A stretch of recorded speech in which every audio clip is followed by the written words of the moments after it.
ரஹ்மத்துல்லாஹி வபரகாத்துஹு.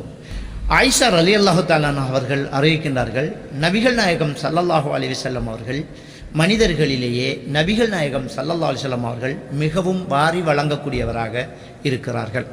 இன்னும் ரமலான் காலத்தில் நபிகள் நாயகம் ஸல்லல்லாஹு அலைஹி வஸல்லம் அவர்கள் அவரை ஜிப்ரீல் அலைஹிஸ்ஸலாத்து வஸ்ஸலாம் அவர்கள் சந்திக்கும் போதெல்லாம் காற்றை விட வேகமாக அள்ளி தர்மம் செய்யக்கூடியவராக இருப்பார்கள். ஜிப்ரீல் அலைஹிஸ்ஸலாத்து வஸ்ஸலாம் அவர்கள் ரமலான் காலத்தில் ஒவ்வொரு நாளும் அவரை சந்தித்து குர்ஆனை கற்றுக் கொடுக்கக்கூடியவராக இருப்பார்கள் என்று சொல்லி காட்டுறாங்க. அன்புக்குரிய அருமை சகோதரர்களே, இந்த ரமலான் காலத்தில் தர்மம் செய்வதை நபிகள் நாயகம் ஸல்லல்லாஹு அலைஹி வஸல்லம் அவர்கள் தனக்குரிய ஒரு வழக்கமாக எடுத்துக்கொண்டார்கள். இந்த எதிர்வரக்கூடிய இந்த ரமலான் நமக்கும் அந்த பயிற்சியை தர வேண்டும். ஏனென்றால் நாம் நன்மைகளை அதிகம் செய்து அதை பல மடங்காக நன்மைகளாக புரட்டி எடுக்கக்கூடிய ஒரு சந்தர்ப்பம்தான் இந்த ரமலான் மாதம். நம்மிடத்தில் வசதி அதிகமாக இருக்கும், குறைவாக இருக்கும். இருக்கிறதுக்கு ஏற்ற மாதிரி, நம்முடைய வசதிக்கு ஏற்ற மாதிரி நம்மளால் எவ்வளவு முடியுமோ அவ்வளவுக்கு தேவை உள்ளவர்களுக்கு, பொது நிறுவனங்களுக்கு நம்ம முடிந்த தர்மங்களை நாங்கள் செய்வதன் மூலமாக கண்டிப்பாக அந்த நன்மைகளை நாம் பெற்றுக்கொள்ளலாம். நம்முடைய குடும்பத்தில் இருக்கக்கூடிய ஏழை எளியவர்களுக்கு சாப்பாட்டுக்கான உதவிகளை செய்து கொடுக்கலாம்.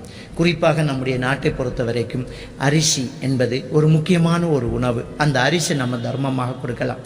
சாப்பிடக்கூடிய இன்னும் உள்ள இறைச்சி, மீன் போன்றவைகளை நாங்கள் தர்மமாக கொடுக்கலாம். நம்மளால் எவ்வளவு முடியுமோ அவ்வளவு நம்ம தர்மங்களை செஞ்சுட்டு போகலாம். கஞ்சி காய்ச்சி இன்றைக்கி பள்ளிவாசல்களால் விநியோகிச்சுக்கிட்டு இருக்கிறாங்க. அந்த பள்ளிவாசல்களை போய் சந்தித்து நீங்கள் காய்ச்சக்கூடிய கஞ்சியில் என்னுடைய பணம் இவ்வளவு சேர்த்துக்கோங்க அப்படின்னு நம்ம கொடுக்கலாம். மதரசாக்கள் நடந்துக்கிட்டு இருக்குது.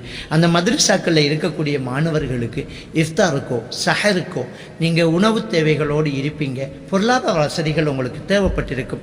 எங்களுடைய இந்த சின்ன தொகையை அந்த பொருளுக்குள்ளே வச்சுக்கொள்ளுங்க, எங்களுடைய இந்த சின்ன தொகையை அந்த உணவுக்காக எடுத்துக்கொள்ளுங்க அப்படின்னு நம்ம தர்மம் செய்யலாம்.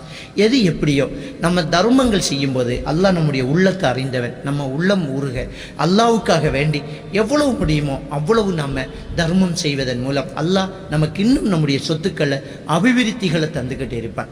ஏனென்றால் நபிகள் நாயகம் ஸல்லல்லாஹு அலைஹி வஸல்லம் அவர்கள் சொன்னார்கள், அல்லாஹ் தஆலா ஒரு மலக்கை நியமிக்கிறான். அந்த மலக்கு துஆ செஞ்சுக்கிட்டே இருக்கிறான்.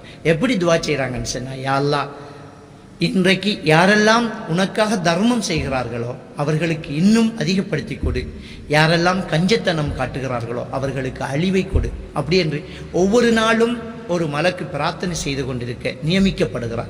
அப்படிங்கிற செய்தி புகாரி கிரந்தத்தில் பதிவாக இருக்கக்கூடிய ஒரு செய்தி.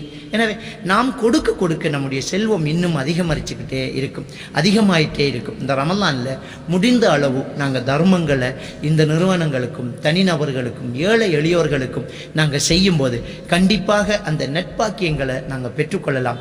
வரக்கூடிய ரமலான் நம்மை தர்மம் செய்யக்கூடியவராக மாற்றணும். நாங்கள்லாம் பெரிய வசதியாக இருக்கணும் என்றதில்லை.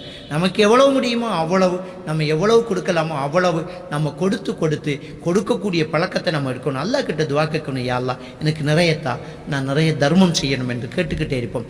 கண்டிப்பாக அல்லாஹ் தஆலா நம்ம கையில் நிறைய தருவான். நம்ம கொடுக்கும்போது நிச்சயமாக அது கொடுக்கும் கை உயர்ந்த கை அப்படிங்கிறாங்க. ஸல்லல்லாஹு அலைஹி வஸல்லம் அவங்க சொல்கிறாங்க, அல் யதுல் உல்யா கைரு மின் யதி சுஃப்லான்றாங்க. மேலுள்ள கை, அதாவது வழங்கும் கை வாங்கும் கீழ் இருக்கும் கையை விட சிறந்த கைங்கிறாங்க. எப்போவுமே நமக்கு யாராவது தரணும், நம்ம வாங்கணும், எனக்கு யாராவது தரமாட்டாங்களா, எங்கேயாவது இலவசமாக கொடுக்குறாங்களா, எங்கேயாவது அன்பளிப்பு செய்கிறாங்களா அப்படி என்று தேடாமல் நம்ம யாருக்காவது கொடுக்கலாமா, எங்கேயாவது நம்ம கொஞ்சம் கொடுத்துடலாமா அப்படி என்று கொடுக்கும் கையாக நம்முடைய கையை மாற்றணும். அல்லாஹ் தஆலா நம் அனைவரை ஈமானோடு வாழ வைத்து ஈமானோடு மரணிக்க செய்யும்.